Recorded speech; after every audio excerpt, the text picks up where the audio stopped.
Hello, good morning students. Team Prince Taranagar की online classes में आपका स्वागत है। इनऑर्गेनिक केमिस्ट्री में अपना चौथा चैप्टर केमिकल काइनेटिक्स वाला चल रहा है। जो अंतिम एक दो टॉपिक बचे हुए हैं वो आज अपने इस चैप्टर को कंप्लीट कर लेंगे। आज का अपना टॉपिक रहेगा एक्टिवेशन एनर्जी का मापन। इससे पहले अपनी जो क्लासेज हुई थी उसमें अपने एक्टिवेशन एनर्जी के बारे में पढ़ा था। वहाँ पे एक समीकरण आई थी आर्यनीय समीकरण, उसके बारे में अपने पढ़ा था। ठीक है, तो उस आर्यनीय समीकरण से ही अपन संकीर्ण ऊर्जा का मापन करेंगे। संकीर्ण ऊर्जा को अपन किस प्रकार से ज्ञात कर सकते हैं उसको अपन देखेंगे। तो एक्टिवेशन एनर्जी ज्ञात करने के दो मेथड हैं, एक तो ग्राफी विधि है और एक क्या है, गणितीय विधि है। तो सबसे पहले अपन ग्राफी विधि देखेंगे। तो ग्राफी विधि मैंने पहले भी बताया था कि जो ग्राफी विधि है वो अपन उसको आर्यनीय समीकरण से ही जोड़कर चलेंगे। तो देखो अपन यहाँ पर लिखेंगे आर्यनीय समीकरण से, आर्यनीय से समीकरण से।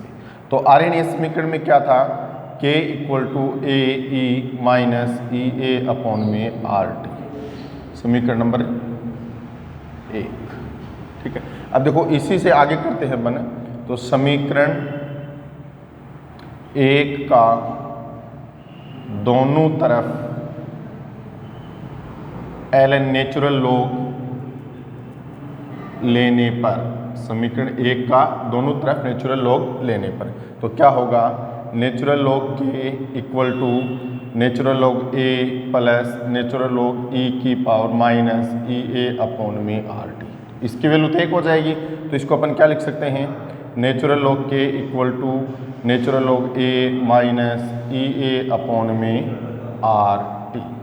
या फिर इस समीकरण को अपन कैसे लिखें, नेचुरल लॉग के equal to minus E A upon में आर टी प्लस में नेचुरल लॉग। ठीक है, अब देखो चूंकि नेचुरल लॉग इक्वल टू क्या वैल्यू होती है, पहले भी अपन कर चुके हैं 2.303 लॉग।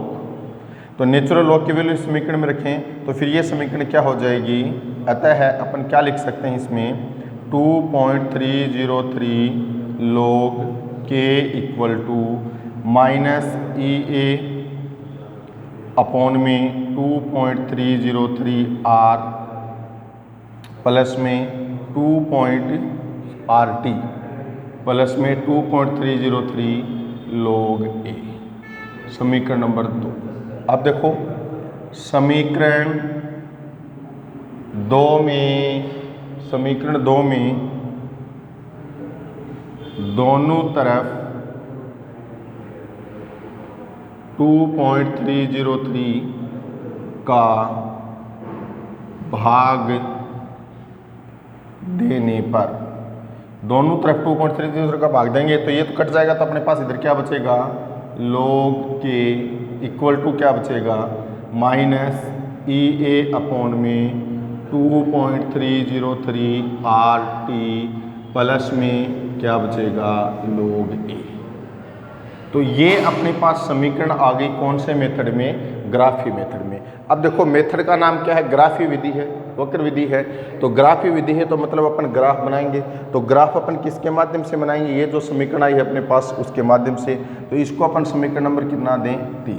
तो मैंने पहले भी बताया था आपको, अगर समीकरण से अपने को ग्राफ बनाना है तो उसको सरल रेखीय समीकरण से क्या कर लें, कंपेयर कर लें। तो समीकरण 3 से ही अपने को ग्राफ के रूप में करना है। तो आगे अपन क्या लिखेंगे, देखो समीकरण 3 की तुलना सरल रेखीय समीकरण y equal to M X plus C से करने पर। तो समीकरण 3 की तुलना सरल रेखीय समीकरण से करेंगे y equal to M X plus C से। तो फिर अपने को क्या प्राप्त होगा, देखो y एक्सिस पर क्या प्राप्त होगा, y एक्सिस पर यहाँ पे क्या आएगा अपने पास है, log के m क्या होती है, स्लोप प्रवणता। तो स्लोप यहाँ पर यानी प्रवणता यहाँ पर क्या होगा इस समीकरण में, माइनस ई ए अपॉन में 2.303 आर। ठीक है, फिर क्या है अपने पास x एक्सिस पर, तो x एक्सिस पर अपने पास क्या बचा, 1/t। इसको गुणा में 1/t के रूप में लिख सकते हैं अपन। फिर अपने पास क्या है, c क्या होता है, इंटरसेप्ट अंतःखंड होता है। तो अंतःखंड अपने पास क्या है यहाँ पर, log a। तो इसका मतलब क्या हुआ कि समीकरण 3 से अपन जो एक्टिवेशन एनर्जी के मापन की जो ग्राफी मेथड कर रहे हैं उसमें जो ग्राफ बनेगा वो किसके मध्य बनेगा, log k और 1/t के मध्य बनेगा। यहाँ पर स्लोप क्या है -EA अपॉन में 2.303 r और अंतःखंड यहाँ पर क्या है log a है। तो देखो y एक्सिस पर वैल्यू अपन क्या लेंगे log k, x एक्सिस पर वैल्यू अपन क्या लेंगे 1/t। स्लोप ऋणात्मक है तो ग्राफ का ढाल क्या होगा, इस प्रकार से होगा और स्लोप यहाँ पर क्या है -EA अपॉन 2.303 r और अंतःखंड यहाँ पर क्या है log a है। ये ग्राफ भी कई बार परीक्षा के अंदर पूछ लिया जाता है और कंपटीशन एग्जाम में भी इस ग्राफ में से क्वेश्चन पूछे जाते हैं। लेकिन यहाँ पर तो अपन एक्टिवेशन एनर्जी के मापन का सूत्र कर रहे हैं, तो सूत्र तो अभी तक अपने को प्राप्त नहीं हुआ, लेकिन मेथड का नाम क्या है, ग्राफी विधि, यानी पहले अपने को ग्राफ बनाना है फिर उसका फॉर्मूला अपने को बनाना है। तो ग्राफी विधि में अपने ग्राफ तक कर लिए। अब इस ग्राफ से एक्टिवेशन एनर्जी को अपन ज्ञात क्या करेंगे, कैसे करेंगे। तो देखो चूंकि अपने पास स्लोप क्या है, स्लोप इक्वल टू क्या है -EA अपॉन में 2.303 r। अपने को ज्ञात क्या करना है, एक्टिवेशन एनर्जी ज्ञात करना है। तो इसलिए अपन EA activation energy equal to क्या लिख सकते हैं -2.303 r इंटू में क्या है स्लोप। तो ये जो फॉर्मूला अपने को प्राप्त हुआ ये ग्राफ के माध्यम से ही प्राप्त हुआ है ना, इसलिए अपन इसको क्या कहते हैं, ग्राफीय विधि कहते हैं। इस प्रकार R तो यहाँ पर क्या होगा, गैस नियतांक होगा जिसकी वैल्यू क्या होगी 8.314 जूल प्रति केल्विन प्रति मोल और स्लोप प्रवणता होगी और इसको मान को रख के मल्टीप्लाई करके अपन किसको ज्ञात कर सकते हैं, एक्टिवेशन एनर्जी को। और एक्टिवेशन एनर्जी क्या, एनर्जी ऊर्जा ही है तो जो ऊर्जा के मात्रक होंगे तो वही मात्रक किसके होंगे, यानी जूल और किलो जूल के इसके मात्रक अपन लगाएंगे। तो ये एक्टिवेशन एनर्जी ज्ञात करने का अपने पास क्या आ गया, फॉर्मूला आ गया। इस फॉर्मूले पर आधारित न्यूमेरिकल क्वेश्चन बहुत कम है, लेकिन ये फॉर्मूले के ऊपर अपने ये जो ग्राफ प्राप्त किया है, ग्राफ में से क्वेश्चन जरूर पूछे जाते हैं। ठीक है, तो ये अपना ग्राफीय विधि हो गया। सेकंड अपना मेथड कौन सा है, गणितीय विधि है। तो देखो गणितीय विधि को अपन करते हैं।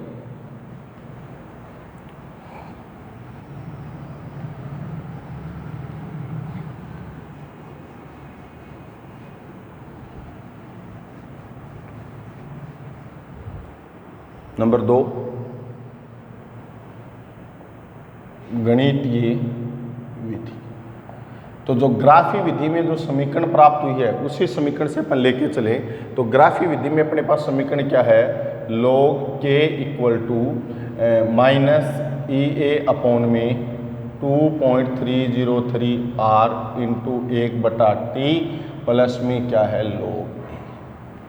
ठीक है, अब देखो यदि T1 ताप पर वेग नियतांक K1 व T2 ताप पर वेग नियतांक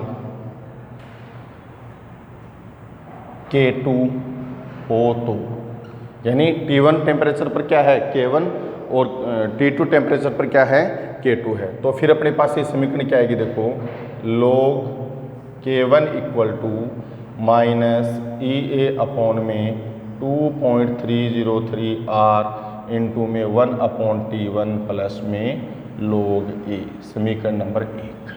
उसी प्रकार T2 टेम्परेचर है तो K2 है तो फिर क्या होगा, log K2 equal to -EA upon में 2.303 r इंटू 1/T2 प्लस में log A, समीकरण नंबर 2। अब देखो समीकरण 2 माइनस समीकरण 1 करने पर, यानी समीकरण 2 में से किसको घटा दें, समीकरण 1 को घटा दें। तो मैं डायरेक्ट लिख देता हूं क्योंकि आगे बढ़ने की आवश्यकता नहीं, इसमें तो अपन घटाएंगे तो अपने पास क्या बचेगा, देखो ये क्या आएगा अपने पास log K2 minus log K1 आएगा। तो log K2 माइनस K1 को अपन क्या लिख सकते हैं, log K2 अपॉन में K1 लिख सकते हैं। यही तो आएगा ना log A minus log B, तो इसको अपन क्या लिखेंगे, log A अपॉन B के रूप में लिख सकते हैं। तो यहाँ पर अपने पास क्या आएगा, log K2 माइनस में log K1, तो इसलिए अपन डायरेक्ट इसको लिख देते हैं log K2 अपॉन में K1। ठीक है, log A से log A कट जाएगा। ठीक है, -EA अपॉन 2.303 r इसमें क्या होगा, कॉमन आ जाएगा। तो इक्वल टू अपने पास क्या होगा, -EA अपॉन में 2.303 R इंटू में T2 माइनस T1 अपॉन में T1 इंटू में T2। ठीक है, तो ये जो समीकरण 3 के अंदर अपने पास जो मेथड आया, ये क्या है, एक्टिवेशन एनर्जी ज्ञात करने की गणितीय विधि है। यहाँ से EA एक्टिवेशन एनर्जी को अपन ज्ञात कर सकते हैं। दूसरा, इसको अंतराल सूत्र विधि भी अपन कह सकते हैं। देखो ध्यान करो कि अपन ने जो फर्स्ट ऑर्डर रिएक्शन की थी, उसकी जो समाकलित वेग समीकरण थी, तो उसमें अपन ने लिखा था अंतराल सूत्र समीकरण। तो उसमें भी दो अलग अलग टेम्परेचर पर अपन ने रेट कॉन्स्टेंट लिए थे, तो यहाँ पर भी अलग अलग टेम्परेचर पर क्या रेट कॉन्स्टेंट है। तो दो अलग अलग टेम्परेचर पर दो रेट कॉन्स्टेंट का क्या अंतर ही तो है, इसमें वेग नियतांक अंतर ही तो है, इसलिए इसको अपन क्या कह सकते हैं, अंतराल सूत्र समीकरण भी अपने इसको कह सकते हैं। तो ये इसका क्या है, गणितीय मेथड है। ठीक है, अब इस पर आधारित एक दो क्वेश्चन करते हैं अपन। तो देखो पहला क्वेश्चन देखो, एक अभिक्रिया का ताप 298 केल्विन से बढ़ाकर 308 केल्विन कर दिया जाता है, तो उसका वेग स्थिरांक 2 गुना हो जाता है। तो उसकी संक्रियण ऊर्जा क्या होगी, संकीर्ण ऊर्जा उसकी क्या होगी। ठीक है, तो देखो एक्टिवेशन एनर्जी ज्ञात करना मैंने पहले बताया था, जो ग्राफी विधि है उस पर आधारित न्यूमेरिकल क्वेश्चन बहुत कम आते हैं। अगर एक्टिवेशन एनर्जी में से न्यूमेरिकल क्वेश्चन पूछे जाएंगे तो इसका जो गणितीय मेथड है इसी में से ही पूछे जाएंगे। ठीक है, तो देखो क्या है कि एक अभिक्रिया है, उसका टेम्परेचर 298 केल्विन से बढ़ाकर कितना केल्विन कर दिया, 308, यानी दो टेम्परेचर दे दिए। तो अंतराल सूत्र समीकरण लगाएंगे, एक तो T1 है और दूसरा क्या है, T2 है। तो जो अपने पास अवेलेबल है उसको अपन लिखें, जो दिया हुआ है वो T1 को अपन क्या लिखे, जो पहले टेम्परेचर क्या दे रखा है 298 केल्विन, T2 क्या है, कितना है 308 केल्विन। अब 298 से 308 पे पहुंच गए तो उसका वेग स्थिरांक क्या हो गया, 2 गुना हो गया। तो मतलब T1 पर रेट कांस्टेंट वेग स्थिरांक क्या होता है, K1, और T2 पर रेट कांस्टेंट क्या होगा, K2 होगा। तो K2 किसका दुगुना हो गया, K1 का दुगुना हो गया। लेकिन K1 की वैल्यू तो अपने को क्वेश्चन में दे ही नहीं रखी, तो अपन K1 को मान लें x मान लें, K1 का मान कितना मान लिया, x मान लिया। तो K2 की वैल्यू कितनी हो गई, x का 2 गुना क्या होगा, 2x होगा। अपने को ज्ञात क्या करना है, एक्टिवेशन एनर्जी अपने को ज्ञात करना है। तो ये फॉर्मूला लगाओ इसमें, log K2 अपॉन K1। तो K2 की वैल्यू क्या है 2x, K1 की वैल्यू क्या है x, तो x से x कट जाएगा, क्या बचेगा अपने पास, log 2 बचेगा। और log 2 की वैल्यू कितनी होती है, 0.3010। EA का मान अपने को ज्ञात करना ही है। R क्या है, गैस नियतांक, इसका मान R की वैल्यू अपने को कितनी लेनी है, क्वेश्चन के अंदर दी हुई होगी वैसे, ठीक है, लेकिन कितनी लेंगे अपन, 8.314 जूल प्रति केल्विन प्रति मोल। T1 की वैल्यू दे रखी है 298 केल्विन और T2 की वैल्यू दे रखी है 308 केल्विन। तो इस प्रकार ये संकीर्ण ऊर्जा पर आधारित अपने क्वेश्चन किया, और ये क्वेश्चन बोर्ड एग्जाम के अंदर पूछा हुआ है। आगे अभ्यास क्वेश्चन में भी अपने को ये मिलेगा। ठीक है, इसी प्रकार सेम टू सेम इसी प्रकार एक अन्य क्वेश्चन और है जो बोर्ड एग्जाम के अंदर पूछा हुआ है, यहाँ तक बिल्कुल सेम है कि उसका वेग स्थिरांक। अब इस क्वेश्चन के अंदर तो कितने गुना बढ़ा है, 2 गुना, और उस दूसरे क्वेश्चन में कितने गुना दे रखा है, कितने गुना हो जाता है, 4 गुना हो जाता है। तो उसकी एक्टिवेशन एनर्जी क्या होगी, तो T1 वही है 298, T2 308 है, K1 का मान दे नहीं रखा, K2 कितने गुना हो गया, 4 गुना हो गया। किसका गुना हुआ, K1 का। तो K1 की वैल्यू को x मान ले, तो K2 की वैल्यू यहाँ पर कितनी हो जाएगी, फिर 4x हो जाएगी। तो अपने पास क्या आ जाएगा, यहाँ पर log 4 आ जाएगा। और log 4 का मान कैसे ज्ञात करना है, log 2 की पावर 2। तो इसको अपन क्या लिख देंगे, 2 इंटू में log 2, और log 2 की वैल्यू क्या होती है 0.3010। इसको सोल्व कर लो। ठीक है, तो ये एक्टिवेशन एनर्जी पर आधारित कुछ क्वेश्चन हो गए। इसके पश्चात नेक्स्ट अपनी जो क्लास होगी उसमें अपन इस लेसन से जो अभ्यास क्वेश्चन है संबंधित, वो अभ्यास क्वेश्चन करेंगे। कुछ महत्वपूर्ण क्वेश्चन, कुछ अभी तक क्वेश्चन तो अपन कर चुके पीछे जो अपने टॉपिक है उस टॉपिक वाइज, बाकी जो कुछ बचे हुए इंपॉर्टेंट महत्वपूर्ण अभ्यास क्वेश्चन है वो अपन नेक्स्ट क्लास के अंदर करेंगे। तो आज के लिए अपना इतना ही है, ये अपना चैप्टर कंप्लीट हो गया। इसके पश्चात एक क्लास के पश्चात अपन अपना नया चैप्टर स्टार्ट करेंगे। थैंक यू, धन्यवाद।